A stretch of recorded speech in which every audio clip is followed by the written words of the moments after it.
Israel പ്രധാനമന്ത്രി Benjamin നെതന്യാഹുവുമായി American president Joe Biden ആശയപരമായി ഉൾപ്പോരില്ലെന്ന് വാഷിംഗ്ടൺ പോസ്റ്റ്. ഗാസയിലെ പലസ്തീനികൾക്കെതിരെ ഇസ്രയേലിന്റെ ആക്രമണത്തിൽ തോത് വർദ്ധിക്കുന്നതിൽ വൈറ്റ് ഹൌസ് അതൃപ്തി പ്രകടിപ്പിച്ചതിന് പിന്നാലെയാണ് വാഷിംഗ്ടൺ പോസ്റ്റ് ഇത്തരത്തിലൊരു റിപ്പോർട്ട് പുറത്തുവിടുന്നത്.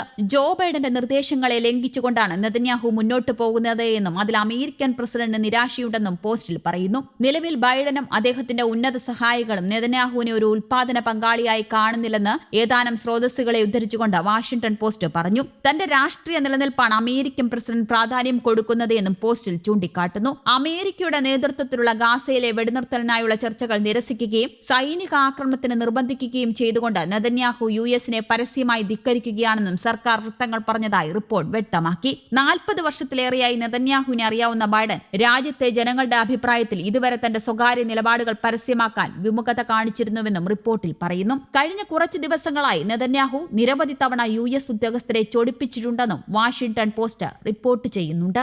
രാജ്യത്ത് തനിക്ക് ജനപ്രീതി കുറയുന്നുവെന്ന റിപ്പോർട്ടുകൾ വന്നതോടെ യുഎസ് ആയുധങ്ങൾ വാങ്ങുന്ന രാജ്യങ്ങൾ മാനുഷിക സഹായങ്ങളിൽ തടസ്സം സൃഷ്ടിക്കുന്നതുൾപ്പെടെയുള്ള തീരുമാനങ്ങളെ നിയന്ത്രിക്കുന്നതിനായി ഒരു സുരക്ഷാ മെമ്മോറാണ്ടം ബൈഡൻ പുറത്തിറക്കിയതായും റിപ്പോർട്ടിൽ ചൂണ്ടിക്കാട്ടുന്നു. അതിനിടെ അന്താരാഷ്ട്ര ക്രെഡിറ്റ്സ് ഏജൻസിയായ മൂഡിസ് വെള്ളിയാഴ്ച ഇസ്രയേലിന്റെ സോവറിൻ ക്രെഡിറ്റ് റേറ്റ് A1 നിന്ന് A2 തരം താഴ്ത്തിയിരുന്നു. ഇനിയും താഴ്ത്താൻ സാധ്യതയുള്ളതായാണ് റിപ്പോർട്ട്. യുദ്ധത്തിന്റെ സ്വാധീനത്തിൽ നിന്ന് സാമ്പത്തിക വ്യവസ്ഥയെ കരകയറ്റാനും വിപണിയുടെയും ക്രെഡിറ്റ് ഏജൻസികളുടെയും വിശ്വാസ്യത നേടാനും സർക്കാരും പാർലമെന്റും ഇടപെടണമെന്ന് bank of Israel governor Amir Yaron ആവശ്യപ്പെട്ടു. സമ്പദ് വ്യവസ്ഥ അടിസ്ഥാനപരമായി ശക്തമാണെന്നും മുൻകാലത്തും ഇത്തരം പ്രയാസകരമായ ഘട്ടങ്ങളെ അതിജീവിച്ചിട്ടുണ്ടെന്നും അദ്ദേഹം കൂട്ടിച്ചേർത്തു. യുദ്ധം നീണ്ടുപോകുന്നതിനൊപ്പം ചെങ്കടലിലെ ചരക്കുനീക്കം പ്രതിസന്ധിയിലായതും ഇസ്രയേൽ സമ്പദ് വ്യവസ്ഥയെ ബാധിച്ചു. ഒക്ടോബർ 7 ശേഷം 5 ലക്ഷത്തിലേറെ പൗരന്മാർ രാജ്യവും വിട്ടു. വാണിജ്യ ഇടപാടുകളും സാമ്പത്തിക ക്രയവിക്രയങ്ങളും കുത്തനെ കുറഞ്ഞു. ഇടയ്ക്കിടെ പാഞ്ഞുവരുന്ന റോക്കറ്റുകളും അതിനോടനുബന്ധിച്ച് അപായ സൈറണും കാരണം ആളുകൾ പുറത്തിറങ്ങുന്നത് കുറഞ്ഞിട്ടുമുണ്ട്.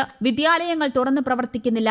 ഇസ്രയേൽ ഉൽപ്പന്നങ്ങൾ ബഹിഷ്കരിക്കാനുള്ള ആഹ്വാനം സമ്പദ് വ്യവസ്ഥയ്ക്ക് തിരിച്ചടിയായി. കൊല്ലപ്പെട്ടവരുടെ മൃതദേഹം വഹിച്ച് സനായിൽ നടന്ന വിലാപയാത്രയിലും മയ്യ സംസ്കാരത്തിലും ആയിരങ്ങൾ പങ്കാളികളുമായി. തത്വങ്ങളിലും വിശ്വാസത്തിലും അധിഷ്ഠിതമായ പലസ്തീനുകൾക്ക് വേണ്ടി പോരാടുന്നതിൽ നിന്ന് ഇതൊന്നും തങ്ങളെ തടയില്ലെന്ന് ഹൂതി നേതാവും പറഞ്ഞു. പഴയ കോളനി വാഴ്ചയും കൊള്ളയുമാണ് ബ്രിട്ടനും യുഎസും ലക്ഷ്യം വെക്കുന്നതെന്നും അതെങ്ങനെ കൈകാര്യം ചെയ്യണമെന്ന് തങ്ങൾക്കറിയാമെന്നും ഹൂതി വക്താവ് പറഞ്ഞു. ചെങ്കടലിൽ കപ്പലുകൾക്ക് നേരെയുള്ള ആക്രമണം അവസാനിപ്പിക്കാനുള്ള ശ്രമത്തിൽ ജനുവരി പകുതി മുതൽ യമനിലെ ഹൂതി കേന്ദ്രങ്ങൾ ആക്രമിക്കുന്നുമുണ്ട്. ഗാസയിലെ കൂട്ടക്കൊലയും പലസ്തീനുകൾക്ക് ഭക്ഷണവും അവശ്യവസ്തുക്കളും എത്തുന്നത് തടയുന്നതുമാണ് ഇസ്രയേലിന്റെയും അവരെ സഹായിക്കുന്നവരുടെയും കപ്പൽ ആക്രമിക്കാൻ ഹൂതികളെ പ്രേരിപ്പിക്കുന്നത്. അതിക്രമം തുടർന്നാൽ ചെങ്കടലിലെ ഇന്റർനെറ്റ് കേബിളുകൾ തകർക്കുമെന്ന് അവർ മുന്നറിയിപ്പും നൽകിയിട്ടുണ്ട്. ആഗോളതലത്തിൽ ഇന്റർനെറ്റ് ബന്ധം തടസ്സപ്പെടാൻ ഇത് കാരണവുമാകും. അതിനിടെ നിലവിലെ കണക്കുകൾ ഗാസയിലെ ഇസ്രയേൽ സൈന്യത്തിന്റെ ആക്രമണത്തിൽ പലസ്തീനുകളുടെ മരണസംഖ്യ 28,000 വർദ്ധിച്ചു. 67,000-ലധികം പേർക്ക് പരിക്കുമേറ്റിട്ടുണ്ട്.